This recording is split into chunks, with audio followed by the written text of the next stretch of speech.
তো hello guys, welcome to my channel. দেখো আজকে বাড়িতে আমি মোরব্বা বানিয়ে নিয়েছি।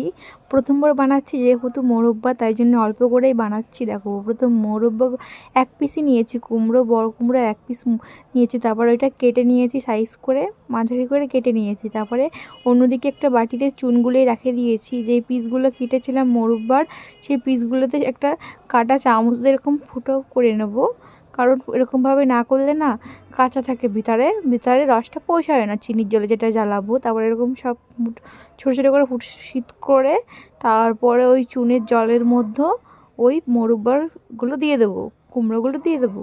তারপরে ঢাকা দিয়ে দেবো 10-15 ঘন্টা মতন এরকম ওই চুনির জলে ভিজিয়ে রাখতে হবে। তারপরে দেখো পরের দিন সকালবেলা আমি এরকমভাবে ওই জল থেকে তুলে তুলে ওই একটা থালায় রাখছিলাম। থালায় রাখার পর দেখো মোরব্বাগুলো এরকম সাইজের হবে। তারপরে দেখো কী সুন্দর সাদা হয়ে গেছে কালারটা। তারপরে চুনের জলটা ফেলে দেবো, এরকমভাবে সব কেটে নেবে। অন্যদিকে একটা কড়াইতে গরম জল করতে দিয়েছি। তারপরে যে মোরব্বাগুলো চুনের জলে ভিজিয়েছিলাম সেগুলো একটু সাদা জল দিয়ে, পরিষ্কার জল দিয়ে ধুয়ে নেব। এরকমভাবে ধুয়ে নিতে হবে। তারপর ওই মোরব্বার সাইজগুলো মানে পিসগুলো ওই গরম জলের মধ্যেও দেবো। এটা ফোটাতে হবে, এটি 80% সেদ্ধ করতে হবে। তারপর এরকমভাবে সেদ্ধ করতে হবে। দেখো এরকমভাবে সেদ্ধ করতে হবে সুন্দর। এরকমভাবে তোমরা বাড়িতেও ট্রাই করতে পারো মোরব্বা। আমি জানি না কেমন হবে, প্রথম যেহেতু ফার্স্ট টাইম বানাচ্ছি তাই জন্য আমি অল্প করেই বানাচ্ছি। তারপরে দেখো 80% সেদ্ধ করা কীভাবে বুঝবে, দেখো একটা কাঠি নিয়ে দেবে, কাঠি নিয়ে ওই মোরব্বার ভিতরে ঢুকিয়ে দিতে হবে। যদি পুরোটুক ঢুকে যায় তাহলে ভাববা কি সেদ্ধ হয়ে গেছে। তারপরে এভাবে নামিয়ে নিতে হবে একটা গামলায়, সমস্ত মোরব্বাগুলো নামিয়ে নেবো। তারপরে একটা সেই কড়াইটা নিচে নামিয়ে নিতে হবে, পরে আমি গ্যাসের উপরে দেব। তারপরে একটা নিচে নামিয়ে নিতে হবে। কড়াইয়ের মধ্যে আমি দিয়ে দিলাম চিনি, দিয়ে দিলাম। আমি অল্প করে বানাচ্ছি তাই জন্য 1 গ্লাস চিনি দিয়ে দিচ্ছি। মোরব্বা যেরকম হবে সেই মতন চিনিগুলো দিতে হবে, চিনি একটু বেশি দিতে হবে। তারপরে আমি এরকম 1 গ্লাস চিনি দেওয়ার পর একটু কম মনে হলো বলে আর 1 মুঠ চিনি দিয়ে দিলাম। দিয়ে একটু নিচে ভালো করে নাড়িয়ে চাড়িয়ে তারপরে গ্যাসে আমি নাড়ছিলাম। গ্যাসে অনেকক্ষণ ধরে নাড়তে হবে। আর এটাই হলো মেন জিনিস, ভালো করে এটা দেখে নাও কীভাবে নাড়তে হবে।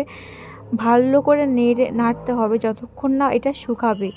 শুকিয়ে লাস্টে পুরো ইসের মতন হয়ে যাবে, চিনের রসের মতন হয়ে যাবে, পুরো জাল দিতে হবে। দেখো আমি এভাবে নাড়ছিলাম আর আমার হাত পুরো ব্যথা হয়ে যাচ্ছিলো নাড়তে নাড়তে। অনেকক্ষণ ধরে কন্টিনিউ নাড়িয়ে যেতে হবে, একদম নাড়া বন্ধ করা যাবে না। সুন্দর করে দেখো যেরকম রসটা বেরিয়েছে চিনির রসের, কালারটাও চেঞ্জ হয়ে গেছে। আর সাইডে দেখো কীরকম লেগে যাচ্ছে পুরো।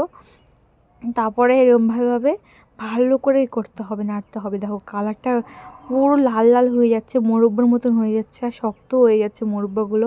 এখন তো পুরো মনে হচ্ছে মোরব্বা প্রায় হয়ে এসছে আমার মোরব্বাগুলো। দেখো কত সুন্দর হয়েছে। তারপরে গ্যাসটা বন্ধ করে দিতে হবে। তারপরে যতক্ষণ ঠান্ডা না হবে ততক্ষণ এভাবে নেড়ে চেড়ে যেতে হবে, নাড়তেই হবে কন্টিনিউ।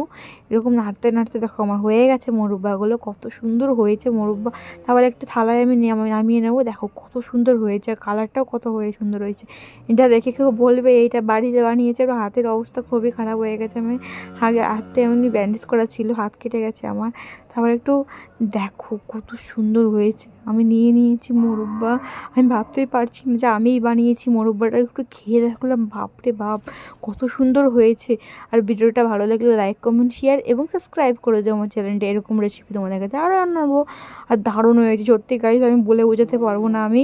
আমি বানিয়েছি, বিশ্বাস করতে পারছি না, দারুণ হয়েছে। দেখো মোরব্বাগুলো আমি খাচ্ছি না, আমার খুব ভালো লাগছিলো খেতে। আর বেঁচে ছিল যে গুঁড়োগুলো না, ওইটাও খুব ভালো লাগছে খেতে। ভিডিওটা ভালো লাগলে লাইক করে দাও। Bye bye.